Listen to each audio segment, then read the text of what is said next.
मई 2014 की वो गर्म रात, जब पूरा हिंदुस्तान नई सरकार के स्वागत के जश्न में डूबा था, सरहद पार इस्लामाबाद के एक गुप्त तहखाने में गहरी साजिश रची जा रही थी। कमरे में सिगरेट का धुआं और सन्नाटा था, जिसे टीवी पर चल रही चुनावी नतीजों की आवाजों ने तोड़ा हुआ था। वहां बैठे थे जाली नोटों का किंगपिन खनानी भाई, आईएसआई का मेजर इकबाल और अंडरवर्ल्ड डॉन दाऊद इब्राहिम। दाऊद के चेहरे पर हार की बौखलाहट साफ थी। पिछले कई सालों से वे खनानी के जरिए भारत में 11,000 करोड़ रुपए के नकली नोट खपा चुके थे। उनका मकसद भारत की अर्थव्यवस्था को भीतर से खोखला करना था, लेकिन मोदी जी की जीत ने उनके सारे पुराने नेटवर्क पर पानी फेर दिया था। दाऊद ने उस रात एक ही बात कही, हम गलत जगह और गलत लोगों पर पैसा लगा रहे थे, अब खेल बड़ा होगा। यहीं से शुरू हुई मिशन 60,000 करोड़ की वो खौफनाक साजिश, जिसका मकसद सिर्फ पैसा भेजना नहीं, बल्कि भारत में बड़े पैमाने पर हिंसा फैलाना था। मेजर इकबाल ने एक नया ब्लूप्रिंट पेश किया। इस साजिश में भारत के भीतर का एक ऐसा सफेदपोश नेता भी शामिल था, जिसके हाथों की अंगूठियां उसकी पहचान थीं। उस नेता ने आतंकियों को असली नोटों का नक्शा उपलब्ध कराया था, ताकि नकली नोट पकड़े न जा सकें। उसकी शर्त सिर्फ एक थी कि उसके खिलाफ कभी कोई गवाह खड़ा न हो। इस काले धन को भारत के कोने कोने में पहुंचाने के लिए चुना गया यूपी के बाहुबली गैंगस्टर अतीक अहमद को। अतीक का प्रभाव नेपाल बॉर्डर से लेकर उत्तर भारत के हर जिले तक फैला था। योजना ये थी कि नेपाल के रास्ते ट्रकों में भरकर ये नकली करेंसी यूपी में दाखिल होगी और वहां से अतीक का नेटवर्क इसे पूरे देश के बाजारों और आतंकी गुटों तक पहुंचा देगा। उधर दिल्ली के साउथ ब्लॉक में अजीत भोभाल अपने दफ्तर के आंगन में टहल रहे थे। ये उनकी आदत थी कि जब भी कोई बड़ा संकट आता, वे अकेले में टहलते हुए रणनीति बनाते थे। तभी एक खुफिया अधिकारी तेज कदमों से उनके पास पहुंचा और एक ऐसी खबर दी जिसने डोभाल जी को एक पल के लिए सन्न कर दिया। खबर थी कि पाकिस्तान 60,000 करोड़ रुपए के नकली नोट भारत भेजने की तैयारी कर चुका है। डोभाल जी समझ गए कि ये रकम भारत की स्थिरता को पूरी तरह तबाह कर सकती है। उन्होंने तुरंत प्रधानमंत्री मोदी से मुलाकात की और अपनी मेज पर एक फाइल रखी, जिस पर लिखा था ऑपरेशन ग्रीन लीफ। ये एक ऐसा कठोर कदम था जो दुश्मन की कमर तोड़ सकता था, लेकिन इसके साथ ही ये आम जनता के लिए भी बहुत चुनौतीपूर्ण होने वाला था। डोभाल जी ने पुरजोर वकालत की कि इस ऑपरेशन को तुरंत लागू किया जाए, क्योंकि अगर ये पैसा एक बार बॉर्डर पार कर गया तो आतंकवाद को रोकना नामुमकिन होगा। लेकिन प्रधानमंत्री मोदी गहरी सोच में थे। वे जानते थे कि इस फैसले का असर सिर्फ आतंकियों पर नहीं, बल्कि देश के करोड़ों ईमानदार नागरिकों पर भी पड़ेगा। उस वक्त मोदी जी ने ऑपरेशन को हरी झंडी नहीं दी और कहा कि सही वक्त का इंतजार करना होगा। डोभाल जी जानते थे कि प्रधानमंत्री की चुप्पी के पीछे कोई बड़ी रणनीति है, लेकिन सवाल यह था कि क्या 60,000 करोड़ की ये खेप छप चुकी थी? क्या भारत के पास इतना वक्त था कि वो इस आर्थिक सुनामी को रोक सके? और आखिर ऑपरेशन ग्रीन लीफ के लागू होने से पहले अतीक अहमद का साम्राज्य गिराना क्यों जरूरी था? साजिश गहरी थी और समय बहुत कम। इसी बीच पाकिस्तान की उस फैक्ट्री में हलचल तेज हो गई थी, जहां मौत के ये बंडल छपकर तैयार हो रहे थे। 60,000 करोड़ के नकली नोटों की छपाई शुरू हो चुकी थी और वक्त रेत की तरह हाथों से फिसल रहा था। इसी बीच दुश्मन के सबसे सुरक्षित गढ़ में भारत की एक ऐसी आंख मौजूद थी जिसकी भनक किसी को नहीं थी। ये थे मेजर शोभित शर्मा, एक ऐसे जांबाज जासूस जो कई सालों से पाकिस्तान में अपनी पहचान बदल कर रह रहे थे। वे लियारी गैंग का हिस्सा बन चुके थे और खनानी भाइयों के इतने करीब थे कि उन्हें दुश्मन की हर सांस की खबर थी। जब दिल्ली से डोभाल जी का संदेश उन तक पहुंचा कि ये पता लगाओ कि नोट छप चुके हैं या छपने बाकी हैं, तो शोभित शर्मा ने अपनी जान हथेली पर रखकर एक खतरनाक चाल चली। उन्होंने खनानी और मेजर इकबाल को भरोसे में लिया और ये डर फैलाया कि नेपाल का पुराना रास्ता अब सुरक्षित नहीं है, क्योंकि भारतीय एजेंसियां वहां सक्रिय हो चुकी हैं। इस चाल ने काम किया। खनानी घबरा गया और वो शोभित शर्मा को अपनी उस गुप्त फैक्ट्री के गोदाम में ले गया, जिसे दुनिया की कोई सैटेलाइट नहीं ढूंढ सकती थी। वहां शोभित ने जो देखा, उसने उनके रोंगटे खड़े कर दिए। एक विशाल गोदाम जहां छत तक नकली नोटों के बंडल लगे हुए थे। 60,000 करोड़ रुपए बोरियों और ट्रकों में लोड होने के लिए तैयार थे। शोभित ने बिना किसी भाव के उन नोटों के ढेर को देखा, लेकिन उनके दिमाग में हर बंडल और हर सुरक्षा कोड दर्ज हो रहा था। उन्होंने तुरंत दिल्ली को सिग्नल भेजा, माल तैयार है और तबाही किसी भी वक्त शुरू हो सकती है। इस खबर ने दिल्ली के गलियारों में खलबली मचा दी। डोभाल जी एक बार फिर प्रधानमंत्री मोदी के सामने थे। इस बार उनके पास सबूत भी थे और वक्त की चेतावनी भी। डोभाल जी ने साफ कहा कि सर, ऑपरेशन ग्रीन लीफ को लागू करने में अब एक दिन की भी देरी देश को दशकों पीछे धकेल देगी। ये पैसा सिर्फ कागज नहीं, बल्कि भारत के खिलाफ लड़ी जाने वाली अगली बड़ी जंग का बारूद है।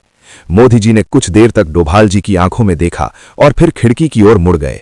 बाहर शांत दिखती दिल्ली के पीछे वे उस हलचल को देख रहे थे जो इस फैसले के बाद मचने वाली थी। मोदी जी ने धीमी लेकिन सख्त आवाज में कहा कि ऑपरेशन ग्रीन लीफ तभी कामयाब होगा जब यूपी में बैठा उनका सबसे बड़ा रिसीवर और नेटवर्क पहले ध्वस्त हो। उनका इशारा अतीक अहमद की तरफ था। डोभाल जी समझ गए कि प्रधानमंत्री एक साथ दो मोर्चों पर वार करने की तैयारी कर रहे थे, बाहर से नकली नोटों का रास्ता बंद करना और भीतर से उस नेटवर्क की कमर तोड़ना जो इसे फैलाने वाला था। 7 नवंबर की सुबह डोभाल जी ने यूपी के डीजीपी को एक गोपनीय बैठक के लिए बुलाया। कोई लंबी फाइल नहीं, कोई औपचारिक चर्चा नहीं। डोभाल जी ने सिर्फ एक लाइन कही, अतीक को 48 घंटे के भीतर उठाना है, चाहे जो भी कीमत चुकानी पड़े। डीजीपी सन्न रह गए। अतीक कोई आम अपराधी नहीं था, उसका साम्राज्य राजनीति और आतंक के गठजोड़ से बना था। उसे छूने का मतलब था पूरे प्रदेश में दंगे और तनाव को न्योता देना। लेकिन डोभाल जी के तेवर साफ थे कि देश की सुरक्षा के सामने कोई भी जोखिम बड़ा नहीं है। उधर इस्लामाबाद में खनानी और मेजर इकबाल के ट्रकों के इंजन स्टार्ट हो चुके थे। 9 नवंबर की सुबह 4 बजे का वक्त तय किया गया था जब ये काला धन भारत की सीमा में प्रवेश करने वाला था। भारत के भीतर और बाहर 2 अलग अलग ऑपरेशन एक साथ शुरू हो चुके थे और दुनिया एक ऐसे धमाके की गवाह बनने वाली थी जिसकी कल्पना किसी ने नहीं की थी। 8 नवंबर की वो तारीख करीब आ रही थी जिसने भारतीय इतिहास के पन्नों को हमेशा के लिए बदल देना था। दिल्ली में ऑपरेशन की योजना अंतिम चरण में थी, लेकिन असली चुनौती अभी भी उत्तर प्रदेश के उन तराई इलाकों में थी जहां अतीक अहमद का खौफ बोलता था। डोभाल जी का आदेश स्पष्ट था, अतीक को गायब करना होगा ताकि सरहद पार से आ रहे ट्रकों को भारत में कोई सहारा न मिले। यूपी पुलिस की स्पेशल टास्क फोर्स हरकत में आ चुकी थी। बिना किसी शोर शराबे के सादी वर्दी में जवानों ने अतीक के ठिकानों को घेरना शुरू कर दिया।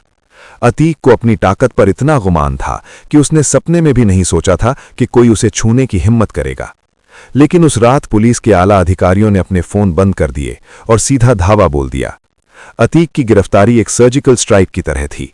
उसे भनक तक नहीं लगी और उसे उठाकर एक सुरक्षित स्थान पर ले जाया गया। उधर इस्लामाबाद के उस विशाल गोदाम में जश्न का माहौल था। खनानी भाई और मेजर इकबाल खुद खड़े होकर ट्रकों की लोडिंग की निगरानी कर रहे थे। एक एक ट्रक में करोड़ों रुपए के जाली नोट इस तरह छिपाए गए थे कि ऊपर से देखने पर वे आम व्यापारिक सामान लगे। दर्जनों ट्रकों का वो काफिला अब नेपाल बॉर्डर की ओर बढ़ने लगा था। मेजर इकबाल ने अतीक के नंबर पर फोन किया, लेकिन उसे नहीं पता था कि दूसरी तरफ अब अतीक नहीं बल्कि भारतीय खुफिया एजेंसियां उस कॉल को ट्रैक कर रही थीं। अतीक के नेटवर्क बिखर चुका था, लेकिन पाकिस्तान में बैठे आकाओं को इसकी खबर तक नहीं थी। वे इस मुगालते में थे कि 9 नवंबर की सुबह जब ये ट्रक सरहद पार करेंगे तो हिंदुस्तान की अर्थव्यवस्था हमेशा के लिए घुटनों पर आ जाएगी। दिल्ली में प्रधानमंत्री आवास के भीतर एक और महत्वपूर्ण बैठक चल रही थी। इस बार कमरे में मोदी जी और डोभाल जी के साथ वित्त मंत्री अरुण जेटली और आरबीआई के गवर्नर भी मौजूद थे। डोभाल जी ने ब्रीफिंग दी कि अतीक हिरासत में है और उसका नेटवर्क ठप पड़ चुका है, लेकिन असली खतरा वो 60,000 करोड़ की खेप है जो अब बॉर्डर से महज कुछ किलोमीटर दूर है। डोभाल जी ने फिर वही बात दोहराई, सर, ऑपरेशन ग्रीन लीफ का वक्त आ गया है। मोदी जी ने मेज पर रखे नक्शों और फाइलों को देखा। उन्हें पता था कि अतीक की गिरफ्तारी सिर्फ एक मोहरा गिराना था, लेकिन दुश्मन की पूरी बिसात को पलटने के लिए एक ऐसी चोट की जरूरत थी जो सीधे उनके अस्तित्व पर पड़े। मोदी जी ने धीरे से सिर हिलाया और उस रात का वो ऐतिहासिक फैसला लिया गया जिसे दुनिया विमुद्रीकरण या नोटबंदी के नाम से जानती है।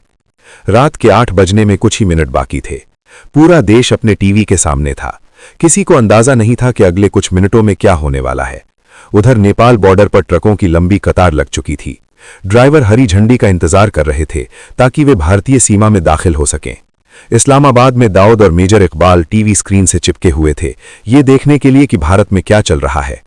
जैसे ही घड़ी की सुइयों ने 8 बजाए, प्रधानमंत्री मोदी स्क्रीन पर आए।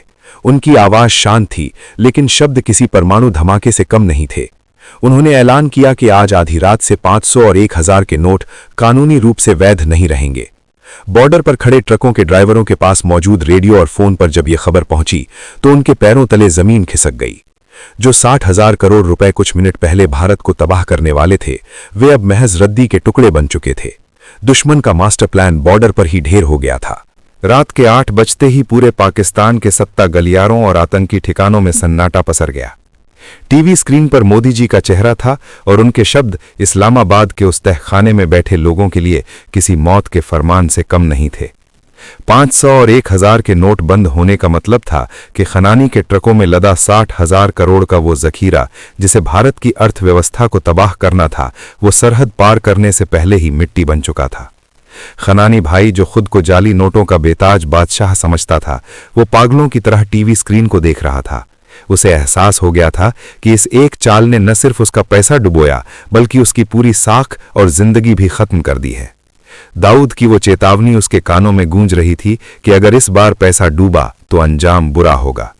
सदमे और खौफ के मारे खनानी उस रात फैक्ट्री की छत पर गया और वहां से नीचे गिरकर अपनी जीवन लीला समाप्त कर ली। उधर नेपाल बॉर्डर पर खड़ा ट्रकों का वो लंबा काफिला, जो कुछ ही घंटों में हिंदुस्तान में तबाही मचाने वाला था, वहीं ठिठक गया। ड्राइवरों को समझ नहीं आ रहा था कि वे इन रद्दी के बक्सों का क्या करें। मेजर इकबाल और उसके आकाओं ने अतीक के नेटवर्क को फोन लगाने की कोशिश की, लेकिन वहां से कोई जवाब नहीं मिला। अतीक पुलिस की गिरफ्त में था और उसके गुर्गे अपनी जान बचाने के लिए अंडरग्राउंड हो चुके थे। जिस रिसीविंग नेटवर्क पर पाकिस्तान को इतना नाज था, वो डोभाल जी की रणनीति के आगे ताश के पत्तों की तरह ढह गया। डोभाल जी ने वो कर दिखाया था जो किसी भी युद्ध के मैदान में मुमकिन नहीं था। उन्होंने बिना एक भी गोली चलाए दुश्मन के सबसे बड़े हथियार को नाकाम कर दिया था। अगली सुबह जब सूरज उगा तो भारत एक नए दौर में प्रवेश कर चुका था। हालांकि आम जनता के लिए नोटों को बदलना एक बड़ी चुनौती थी, लेकिन देश की सुरक्षा एजेंसियों के लिए ये एक बड़ी जीत थी। बॉर्डर पर तैनात जवानों ने देखा कि रातों रात सरहद पार की हलचल बंद हो गई थी। वो ऑपरेशन ग्रीन लीफ, जिसे डोभाल जी ने एक ढाल की तरह तैयार किया था, अब दुश्मन के लिए काल बन चुका था। कश्मीर से लेकर बस्तर तक पत्थरबाजी और टेरर फंडिंग की कमर एक ही झटके में टूट गई, क्योंकि उनके पास मौजूद सारा कैश अब बेकार था। पाकिस्तान की प्रिंटिंग प्रेस, जो दिन रात भारतीय करेंसी छापने में लगी रहती थी, वहां अब ताले लटकने की नौबत आ गई थी। इस पूरे मिशन के पीछे मोदी जी का वो साहसी फैसला था जिसने देश हित को राजनीति से ऊपर रखा। वे जानते थे कि इस फैसले से उन्हें आलोचना का सामना करना पड़ेगा, लेकिन देश को उस आर्थिक और आतंकी सुनामी से बचाना ज्यादा जरूरी था जिसकी योजना इस्लामाबाद में तैयार की गई थी। अजीत डोभाल और मेजर शोभित शर्मा जैसे गुमनाम नायकों ने साबित कर दिया कि हिंदुस्तान अब सिर्फ डिफेंसिव नहीं रहा, बल्कि वो दुश्मन के घर में घुसकर उसकी चालों को पहले ही भांप लेना और उसे ध्वस्त करना जानता है।